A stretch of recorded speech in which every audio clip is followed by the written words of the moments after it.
Salawat dan salam mari kita sampaikan kepada junjungan Allah Nabi besar Muhammad sallallahu alaihi wasallam, kepada keluarga, sahabat-sahabatnya serta umatnya, dan mudah-mudahan kita telah mendapatkan syafaatnya di yaumil akhir. Amin ya rabbal alamin. Hadirin pendengar rahimakumullah, narasumber kita yang semestinya itu Bapak Guru Haji M. Mukhtar berhalangan, dan insyaallah dibadalkan oleh narasumber kita, tamu kita, yaitu Bapak Dr. Haji Irwandi Tarmizi LCMA, yaitu pakar ekonomi syariah dan penulis buku Harta Haram. Insyaallah akan lebih detailnya nanti beliau akan menyampaikan. Dan untuk barokahnya kajian kita, mari kita awali, kita buka kajian kita dengan bersama membaca basmalah. Bismillahirrahmanirrahim. InsyaAllah kajian kita sampai dengan datangnya waktu syuruk, dan kita mohon disediakan untuk tanya jawab. Oke, disilakan. Assalamualaikum warahmatullahi wabarakatuh. Waalaikumsalam. Alhamdulillah rabbil alamin wa bihi nasta'in. Asyhadu an la ilaha illallah wahdahu la syarika lah, ilahul awwalin wal akhirin, wa asyhadu anna Muhammadan abduhu wa rasuluhu al-mab'uts ila an-nasi ajma'in. Allahumma salli wa sallim wa barik wa an'im ala hadha an-nabiy al-karim nabiyyina Muhammadin wa alihi wa sahbihi ajma'in. Wa ba'du. Kaum muslimin, kaum muslimat yang dimuliakan oleh Allah Azza wa Jalla, saya adalah Irwandi Tarmizi.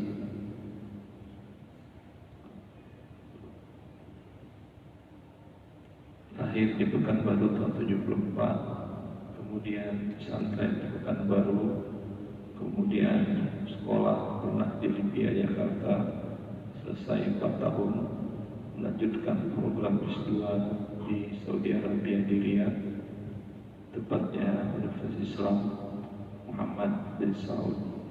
Selama 4 tahun ambil magister di bidang usul fikih fakultas syariah.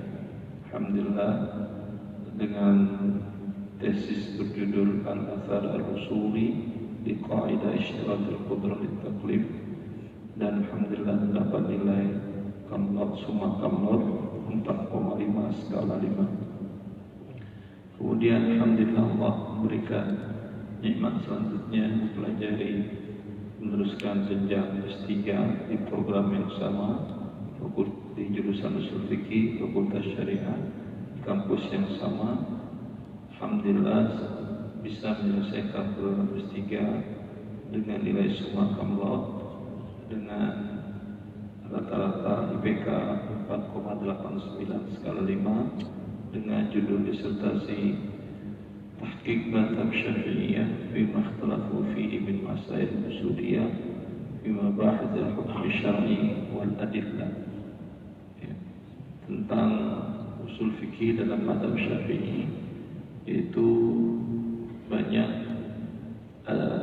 bagi para tuan guru, para ulama yang pelajari usul fikih, terkadang satu kaidah usul fikih itu dikatakan dalam Syafi'i yang madhab begini, yang lain seperti Al-Juwaini mengatakan tidak al-madhab seperti ini.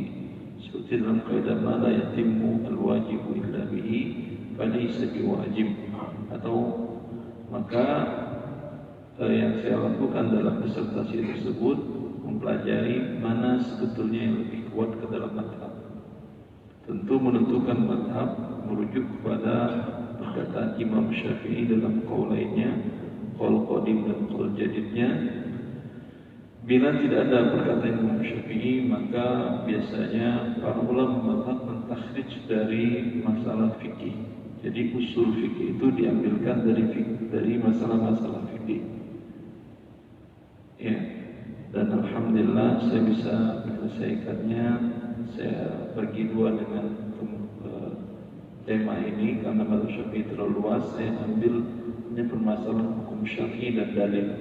Adapun masalah istidlal dan istinbat Itu diambil oleh teman saya dari Turki, ya, Dr. Abdul Aziz Uzaifah, dan saya selesaikan dalam waktu 4 tahun, alhamdulillah, dengan sebanyak 870 halaman, semuanya berbahasa Arab, alhamdulillah. Kalau Anda ke sana ke universitas bisa banyak percetakan yang ingin mencetaknya, tapi alhamdulillah karena saya jauh dari sana, maka saya belum izinkan dalam bentuk soft copy. Lebih banyak para mahasiswa dari Maroko, dari Mesir, dari Arab Saudi sendiri minta disertasi saya untuk dicetak karena berkaitan penting dengan mazhab Syafi'i, dan mazhab Syafi'i mazhab yang besar dalam masalah fikih di tengah-tengah umat kaum muslimin. Terlepas dari ini semua, saya adalah manusia yang sama dengan kita semuanya. Tidak ada kelebihan kecuali nikmat dari Allah yang Allah berikan kepada orang, beda nikmat yang Allah berikan. Jangan kita pernah merasa rendah diri atau sombong. Bahkan untuk sholat subuh ke sini, ini semata-mata nikmat Allah Azza wa Jalla. Bukankah setelah sholat kita mengatakan hadis yang diajarkan oleh Rasulullah kepada Mu'adz, ya Mu'adz, inni uhibbuka fillah, fala tad'anna dubra kulli salat taqul Allahumma a'inni ala dzikrika wa syukrika wa husni ibadatik. Ya Allah, bantu aku. Apa ucapan kita, bantu aku? Kita tidak mampu. Yang namanya meminta bantuan tentu tidak mampu, tidak bisa melakukan sendiri, karena kita makhluk yang lemah. Bantu aku untuk apa? Bukan untuk berbuat maksiat, ya Allah, untuk mengingatmu dan mensyukurimu dan beribadah dengan semaksimal mungkin yang terbaik kepadamu, ya Allah. Dan alhamdulillah Allah pilihkan kita di pagi ini bagian dari orang-orang yang dimudahkan dan dibantu oleh Allah Azza wa Jalla untuk bisa datang melakukan salat subuh ini. Ini suatu hal yang sangat mulia.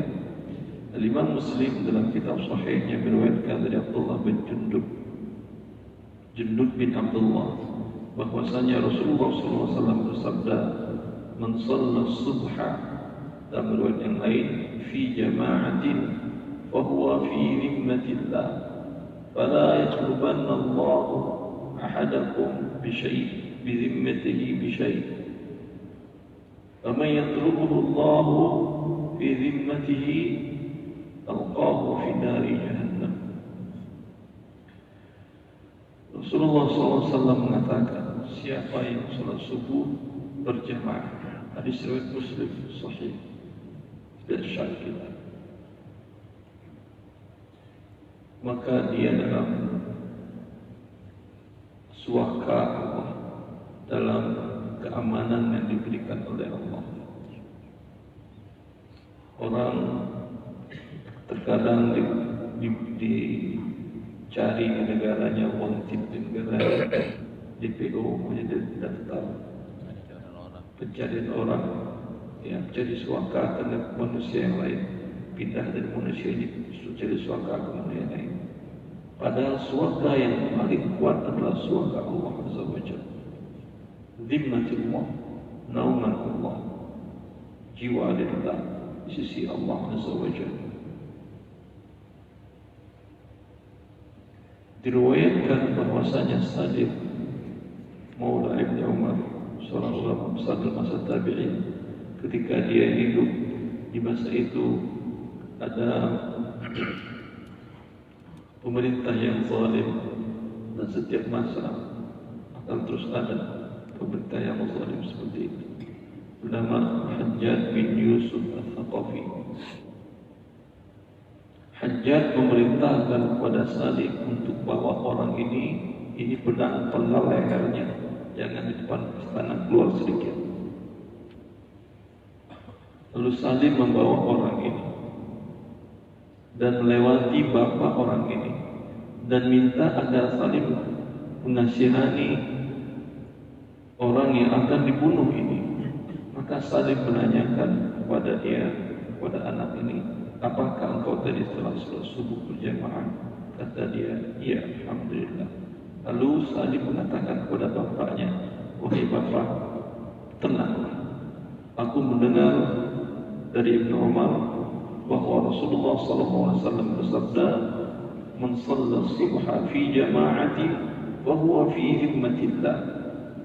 Siapa yang sholat subuh berjamaah, maka dia di dalam suaka Allah, dalam lindungan Allah.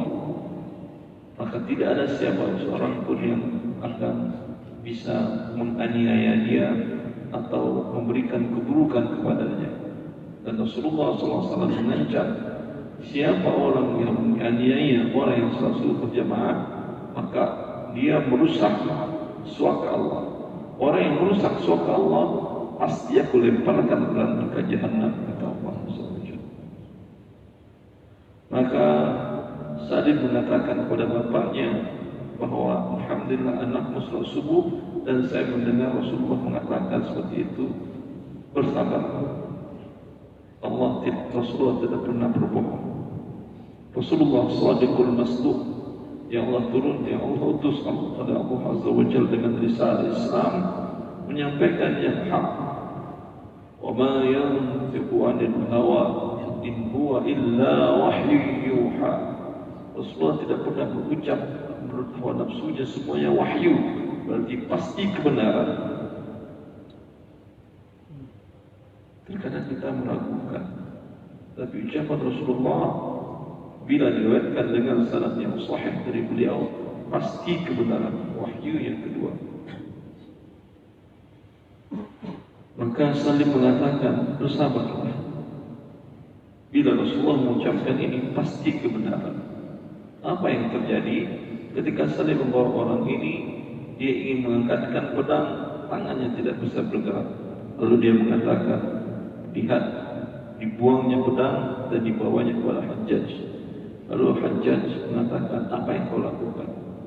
Siapa pun tidak akan bisa membunuh orang ini, menganiaya, menzalimi orang ini, karena dia telah sholat subuh berjamaah. Allahu Akbar. Allah sayang kepada kita, sehingga di waktu subuh ini yang banyak orang terlalaikan.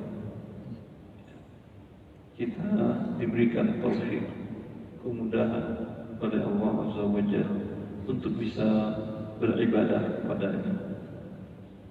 Maka jangan pernah kita sia-siakan sholat subuh berjamaah ini. Ketika ditanyakan kepada sebagian para ulama, apakah hadis ini juga dapat manfaatnya kepada orang yang sholat subuh di rumah yang tidak berjamaah? Dalam riwayat Muslim memang hadisnya tanpa ada fi jamaah. Hadisnya mutlak, man shalla subha wa huwa fi nimmatillah. Siapa yang melakukan salat subuh. Akan tetapi dalam riwayat Tabrani yang disahihkan dengan Hasan Nuril dan Hafiz Al-Muziri, di mana di sana ditambahkan tambahan fi jamaah.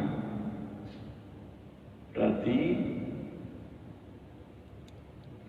salat subuh di rumah mungkin juga dapat, mungkin tidak, karena ada tambahan dan riwayat yang lain yang aman, yang agar kita yakin dapat, tentu sholat berjamaah.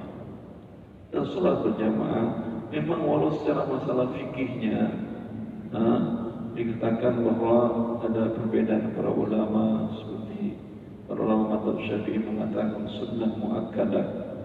Tapi mohon saya berdiskusi lebih sedikit. Apakah maksud Imam Syafi'i sunnah muakkadah tersebut beliau meninggalkan sholat berjamaah?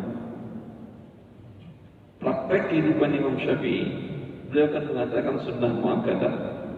Apakah beliau pernah meninggalkan sholat berjamaah Imam Syafi'i dengan alasan kan sunnah muakkadah, kan sunnah muakkadah?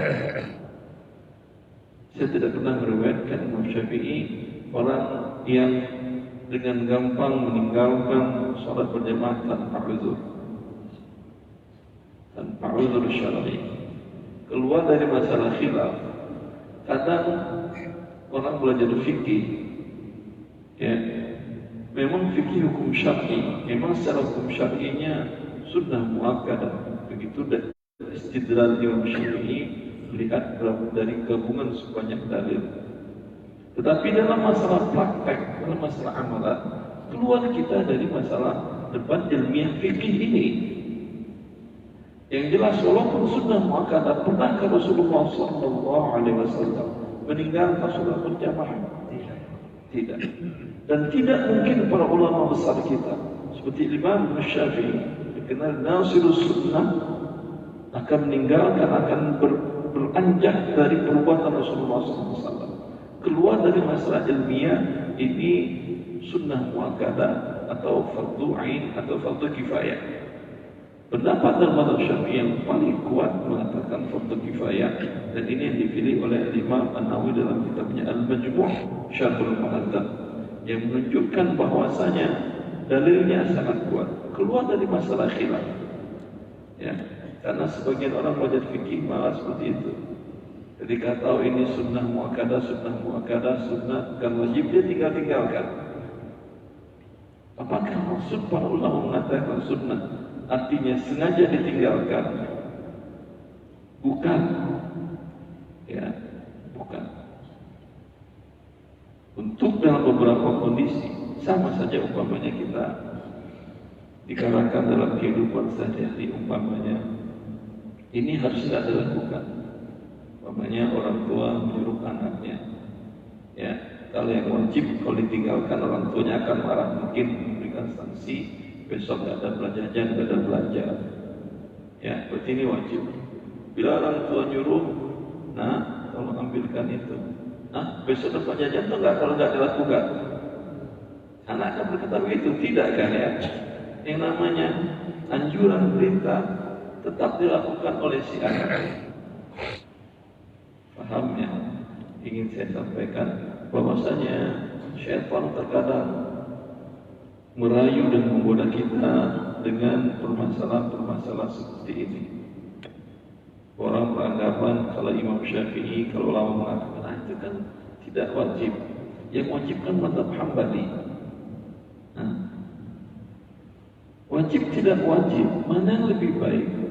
Walau andai kita sangat menghormati para ulama masing-masing mereka, sangat menghormati satu mazhab dengan mazhab yang lainnya. Wajib tidak wajib. Tetapi kalau anda lakukan dapat pahala atau tidak? Iya, kecuali dalam kondisi yang ada betul. Ya.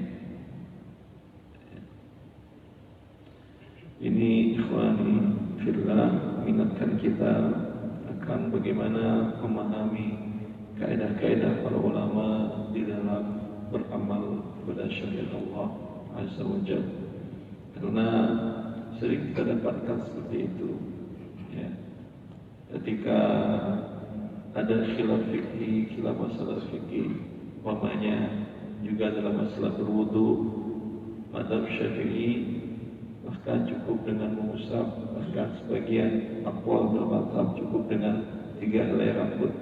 Tapi Rasulullah pernah berwudu cuma 3 helai rambut. Diambil 3 helai, 3 helai saja. Ini aja saya basahin, usap. Diginin air, usap. Mana 3 helai ini? Tidak. Yang diriwayat, makanya Imam Al-Ghazali dalam Bidayatul Muqtadi, kalau saya tak salah, beliau menjelaskan sunnah berwuduk itu adalah Rasulullah SAW dikebelakangi semuanya, kedua tangannya kemudian dikedepanin, dikebelakangkan kedua tangan dan kedepanan. Begitu sunnah dari Rasulullah SAW. Masalah khilaf fikih, khilaf ilmi, jelas ada masalah. Bukan kita katakan orang berwudu begini tidak sah, pokoknya begini aja, pantofi, ini bukan, sini aja sedikit. Bukan tidak masalah sah tidaknya, ya. Cuman masalahnya kita mencari keridhaan Allah, ya. Yang sunnah kita lakukan. Waman taqarraba ilayya 'abdi bi syai'in ahabbu ilayya mimma aftaradtuhu 'alayhi. ولا يزال عبدي يتقرب إلي بالنوافل حتى أحبه. Kata Allah dalam diskusinya, tidaklah seorang hambaku mendekatkan diriku dengan mengerjakan hal-hal yang nawafil, yang tidak fardu, yang tidak wajib, sampai aku mencintainya. Ya. Ini menunjukkan seseorang akan mendapatkan puncak cinta Allah Azza wa Jalla ketika dalam beramal dia tidak membedakan mana yang wajib, mana yang sunnah, mana yang mustahab. Dia lakukan seluruhnya, bukan dipilah-pilih. Ini wajib atau tidak? Saya tak mahu Syafi'i, saya tak mau jamaah. Pakai Imam Syafi'i pernah tidak berjamaah. Itu tujuan dia mengucapkan bahwasanya bukan fardu tetapi sunnah muakkadah. Apakah artinya sebaiknya ditinggalkan? Kan tidak. Begitu juga dalam masalah usap rambut tadi, usap kepala tadi. Apakah dengan demikian sebaiknya pilih yang 3 saja atau diusap seluruhnya? Tentu seorang muslim mencari al-akmal, mana yang lebih sempurna dalam hidupnya. Begini kaidah kita kaum muslimin, kaum muslimat, sehingga makna dari hadis tadi mutlak di dalam riwayat Muslim, tapi dalam riwayat Tabrani seperti yang kita jelaskan tadi dengan sanad yang hasan sahih di ghairihi, disahihkan oleh Hafiz al-Mundhiri dalam kitab At-Targhib wa Tarhib beliau, bahwasanya ada tambahan fi jama'atin. Siapa yang salat subuh berjamaah, maka beliau di dalam suaka Allah, dalam lindungan Allah. Maka siapa yang berusaha melakukan tindakan kewenangan sewenang-wenang, berzalimi orang yang salat subuh jamaah, maka Allah akan campakkan dia ke dalam neraka.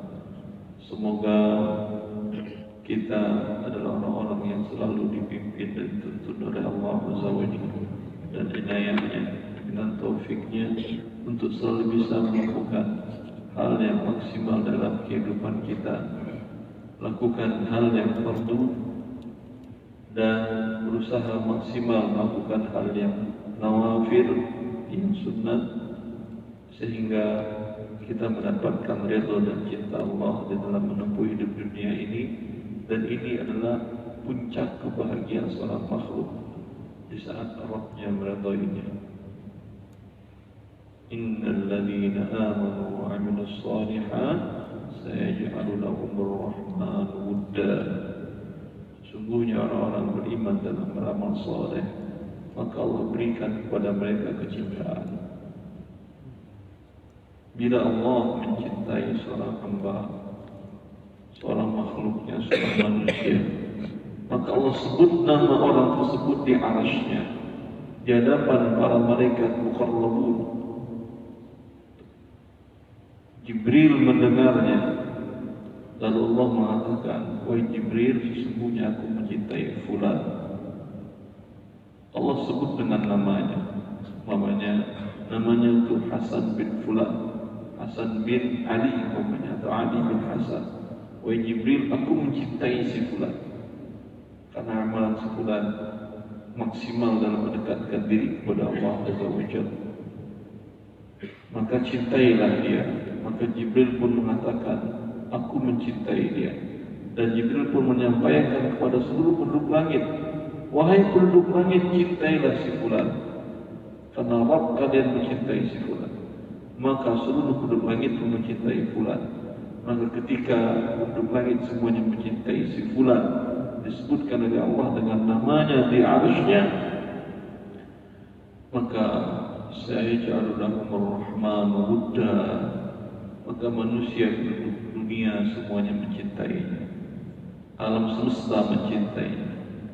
Jangan katakan batu, jalan, tempat rumah, kendaraan yang tidak bernyawa itu tidak memiliki rasa cinta.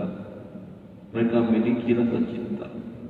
Bukankah Rasulullah mengatakan tentang Jabal Uhud, Jabal yuhibbuna wa nuhibbuhu, setiap Rasulullah pulang meninggalkan Madinah, terlihat bukit gunung Uhud, beliau selalu mengatakan, ini adalah gunung yang mencintai kami dan kami pun mencintainya.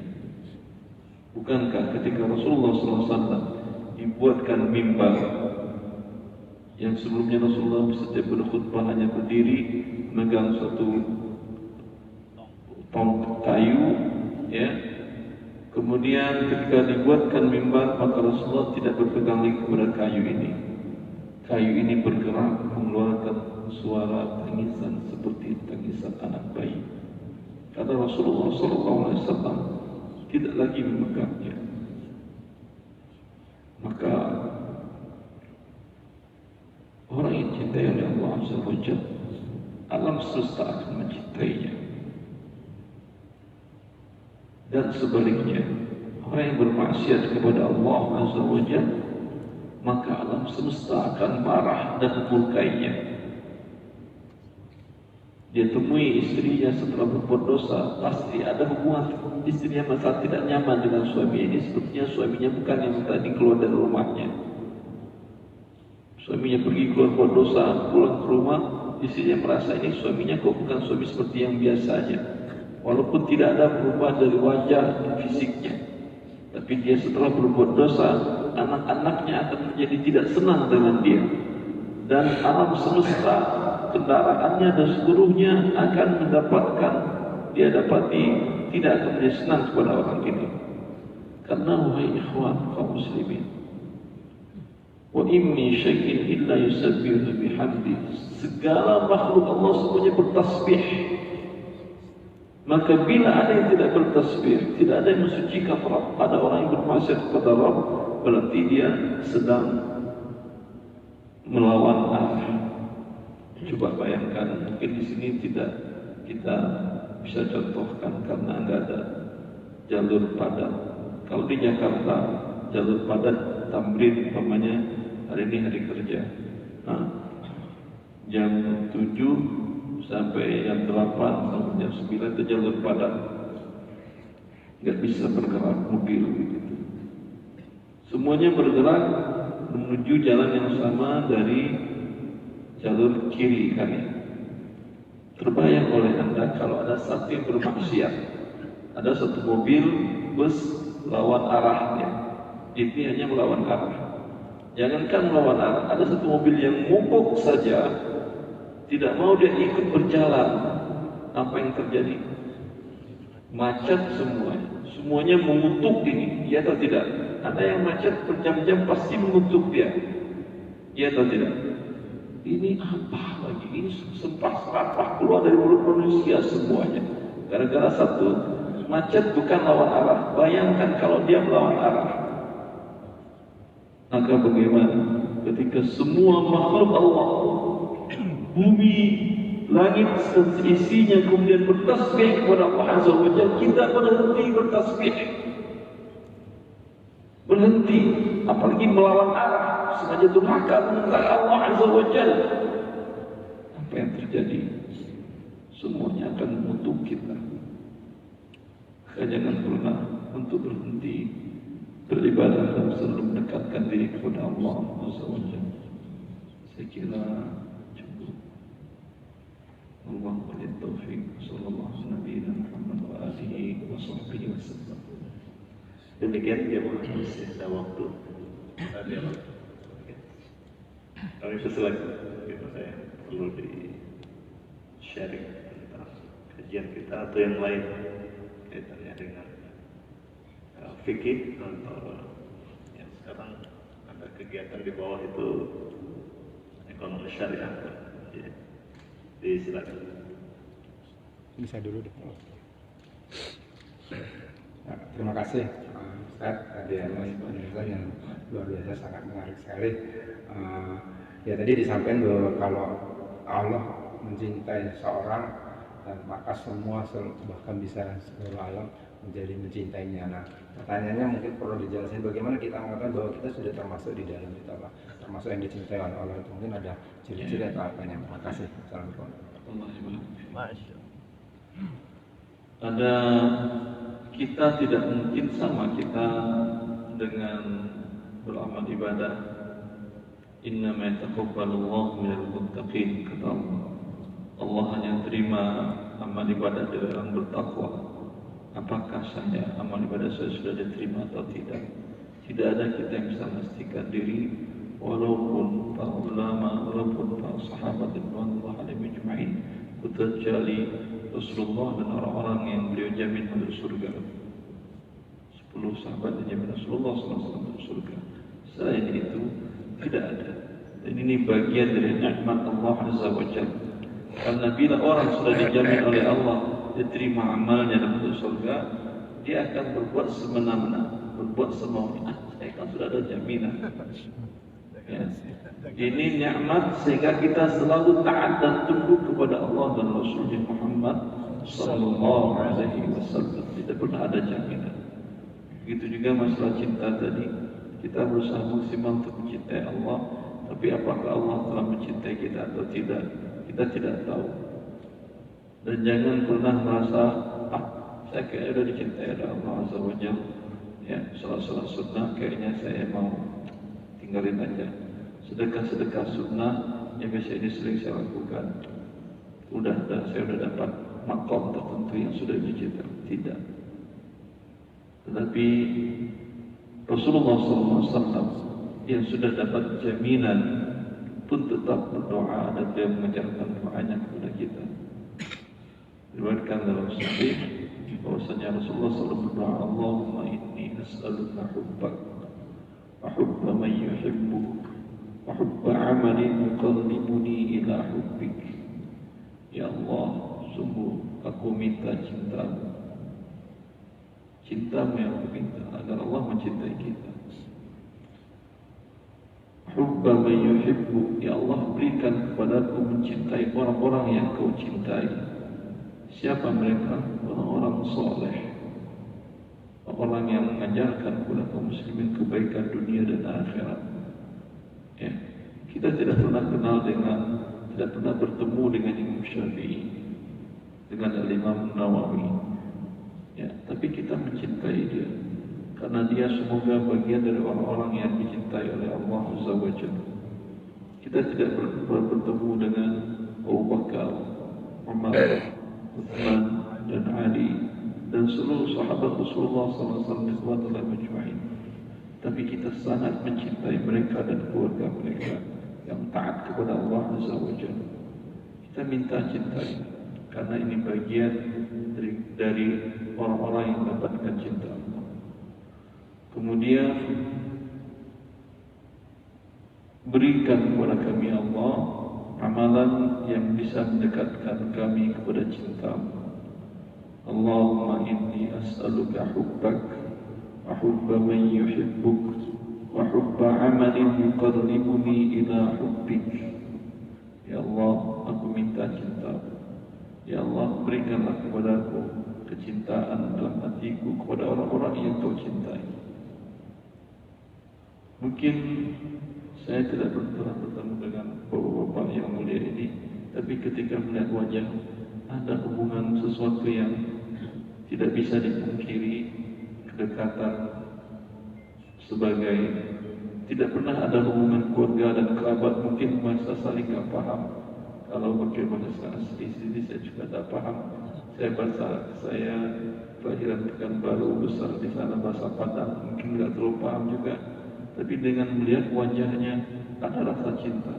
Mungkin kita termasuk Anda dan saya orang-orang yang diberikan rasa cinta kepada hatinya kepada orang-orang yang mencintai Allah. Dan ini bagian dari ibadah.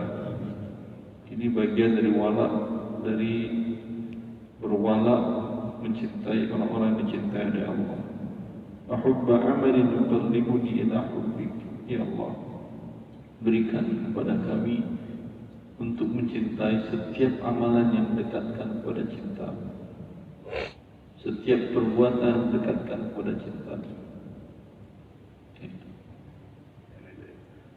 Ada pertanyaan dari jamaah Ustaz ini tentang kata Allahu Akbar dengan Al-Azim atau Allah Maha Agung dan Allah Maha Besar. ketika kita sholat katanya kita mengatakan Allahu Akbar, Allah Maha Besar. Tapi ketika kita ruku membaca Subhana Rabbiyal Azim, Subhana Rabbiyal Azim wa bihamdihi.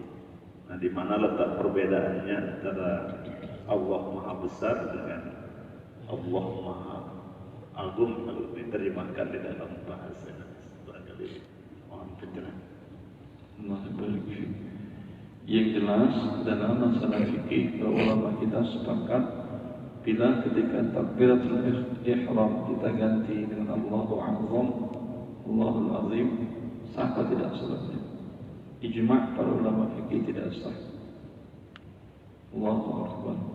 Tapi apa makom kondisi kita menyebutkan akbar, kita menyebutkan azim, ya, apa munasabahnya, apa hikmah di balik itu, kenapa dibedakan? Pertama, karena memang Allah mensifati dirinya dengan akbar, ya, dan akbarnya Allah bukan sekedar kekuasaannya saja. Memang bila dikatakan namanya masjid besar, apakah maksud besarnya itu besar hanya dalam makna, bukan fisik? Kalau dikatakan besar, fisik atau makna? Fisik kan. Kalau dikatakan umpamanya handphone ini kok besar, berarti memang fisiknya besar. Kalau Allah Azza wa Jalla, Allah memang tidak menjelaskan kepada kita bahwa Allah fisiknya besar segala macam, tapi ada beberapa ayat yang menjelaskan wa ma qadarullahu haqqa qadri wal ardu jami'an qabdatuhu yawmal qiyamah was samawati matwiyatun bi yaminihi subhanahu wa ta'ala amma yushrikun. Orang-orang musyrik, orang-orang yang menyamakan Allah dengan makhluknya, dengan yang lain, mereka tidak menghormati dan menghargai Allah. Allah sangat besar. Wal ardu jami'an qabdatuhu, dalam bahasa Arab kata Allah, bumi di hari kiamat dalam qabdah. Kalau qabdah bahasa Arab itu di qabdah namanya. Genggam ni qabdah. Kalau Allah mengatakan bumi dalam qabdah, berarti ini bumi dalam qabdah saya, Irwandi. Berarti begini, ya atau tidak? Berarti Allah memang maha besar atau tidak? Maha besar. Wasi'a kursiyyuhu as-samawati wal ard. Kursi Allah lebih besar daripada langit dan bumi. Kursi itu ini arsy, kursi itu tempat kaki, lebih kecil, lebih besar daripada langit dan bumi. Maka sebagian orang yang berfikir umpamanya bumi bulat, ketika dia berdoa ke tangan ke atas, apakah di sana ada Allah? Dia berfikir kalau Allah kecil dia, tapi kalau seperti yang dikatakan ada Allah bumi dalam genggaman, kemanapun anda menghadap, di sana ada Allah atau tidak? Wa aina ma tuwallu fa thamma wajhu Allah. Kemanapun kalian menghadap, di sana Allah. Coba anda kalau bumi umpamanya begini, anda menghadap ke bawah, ke tengah, ke atas, menghadap ke Allah atau tidak? Kita tidak mengumpamakan Allah, tapi Allah menjelaskan dalam kitabnya seperti itu. Kita tidak mungkin mengatakan Allah itu menyamakan Allah dan makhluk.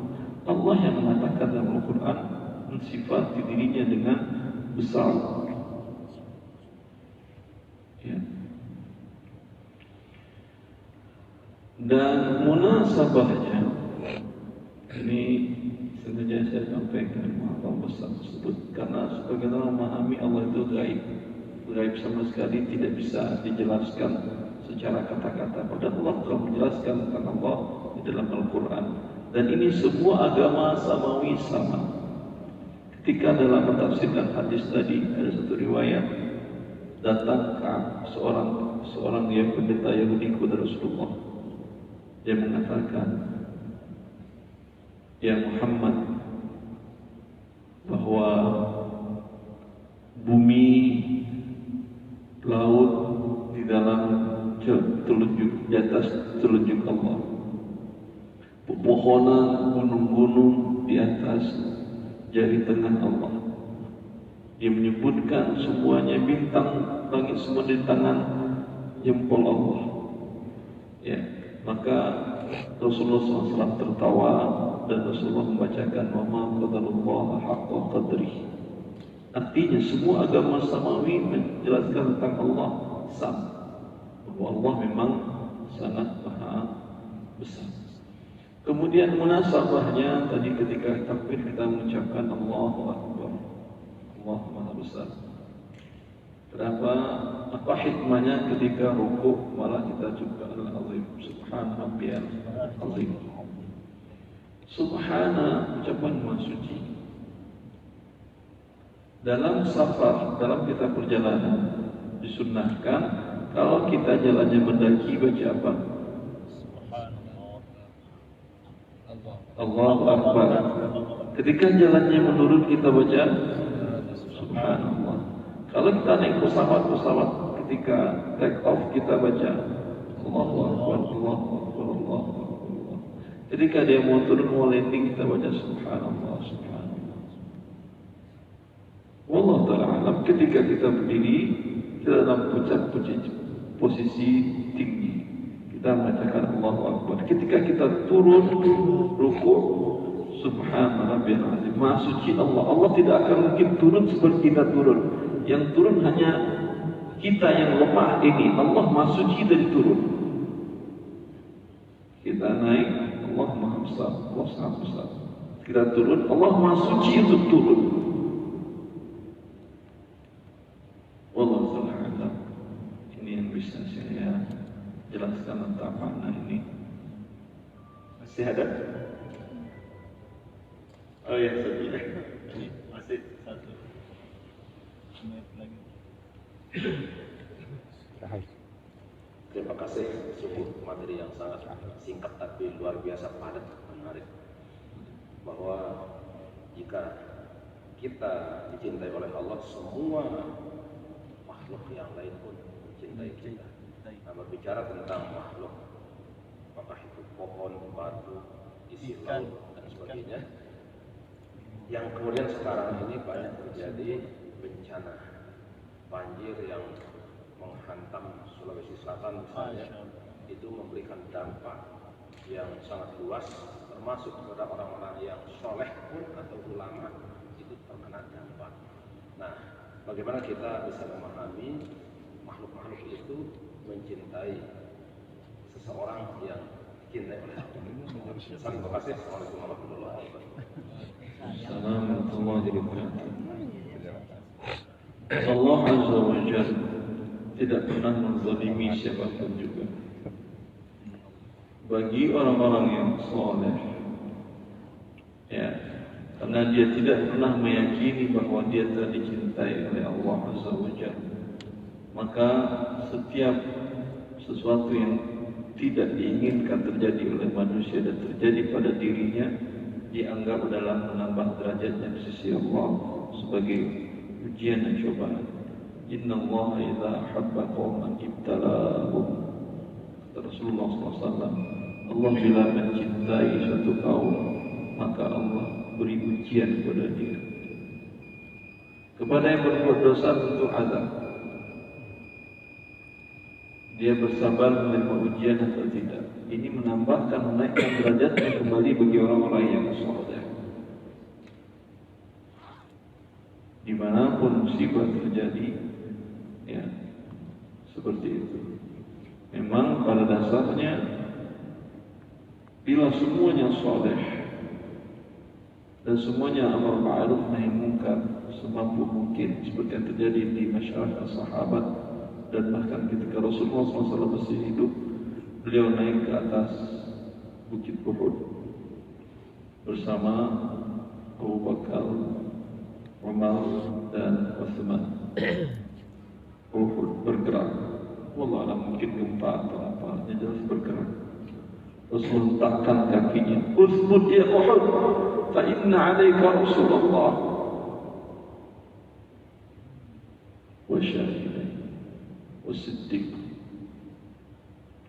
wahai Bukit Uhud, jangan bergerak. Di atasmu sekarang ada utusan Allah. Kemudian ada Siddiq dan 2 yang mati syahid. Itu ketika 3 sahabat ini masih hidup, Rasulullah mengatakan bahwa 2 yang mati syahid maksudnya adalah Umar dan Utsman, mati dalam keadaan syahadat. Ya. Dan ma'ruf ketika perang Qadisiyah, di mana dihalangi dengan sungai Dajlah yang banjir besar di waktu itu. Lalu di waktu malam, Sa'ad bin Abi Waqqas melihat semua kaum muslimin yang ikut dalam perang tersebut. Dan dilihatnya semua kaum muslimin yang ikut itu semuanya sedang sibuk. Ada yang baca Quran, ada yang qiyamul lail, sibuk dekat dengan Allah. Lalu dia memerintahkan pasukannya, semuanya dekat kepada Allah, dan dia mengatakan kepada sungai Dajlah, wahai sungai, engkau adalah makhluk dari makhluk Allah, dan kami juga makhluk dari makhluk Allah, dan kami diperintahkan oleh Allah untuk menghancurkan kesyirikan. Membekulah engkau. Maka pagi hari Sa'ad bin Waqqas mengumumkan kepada seluruh ribuan, ratus ribu tentaranya lebih untuk berangkat dengan kuda-kuda dan untanya menyeberangi sungai yang sedang banjir bandang. Tidak satu pun yang tenggelam. Sampai di seberang orang-orang Persia, penyembah api, Majusi, Zoroaster yang sekarang negara Iran itu, semuanya lari ketakutan karena yang mereka hadapi ini orang turun dari mana, sedang semua dari bandang bisa dilewati. Ya. Ini mungkin yang kita katakan bahwa Allah yang diberikan oleh Allah pada walinya. Yang jelas kita tahu nas dalam Al-Quran bahwa seluruh makhluk kecuali manusia mereka bertasbih kepada Allah dan tunduk dan taat kepada Allah Azza wa Jalla. Adapun bila yang terjadi menurut logika kita tidak sesuai dengan kaidah, pasti di sana ada hikmah dari Allah Azza wa Jalla yang tidak kita pernah tahu. Dan jangan pernah kita merasakan bahwa saya kan sudah soleh, sudah dekat dengan Allah, kok banyak musibah. Pahami musibah itu sebagai bentuk cinta Allah kepada kita, dan bersabar menerimanya, bukan sebagai penyombongan diri bahwa kita telah berbuat yang ini dikhawatirkan berbuat dengan tanpa keikhlasan kepadanya. Cukup Ustaz. Kita tutup dengan doa. Kalau saya biasanya doa kafaratul majlis saja. Subhanallah.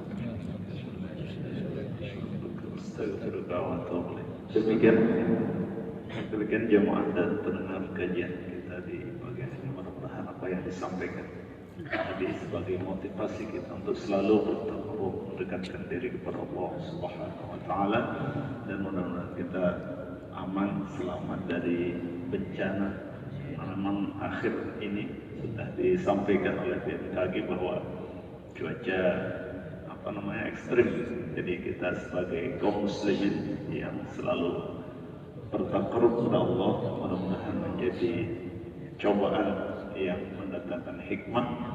Dan sekali lagi terima kasih atas waktunya, dan mari kita tutup kajian kita dengan berusaha membaca hamdalah dan doa kibrul majlis. Alhamdulillahirabbil alamin. Subhanallah wa bihamdika asyhadu an la ilaha illa anta astaghfiruka wa atubu ilaik. Assalamualaikum warahmatullahi wabarakatuh. Sallallahu rabbuna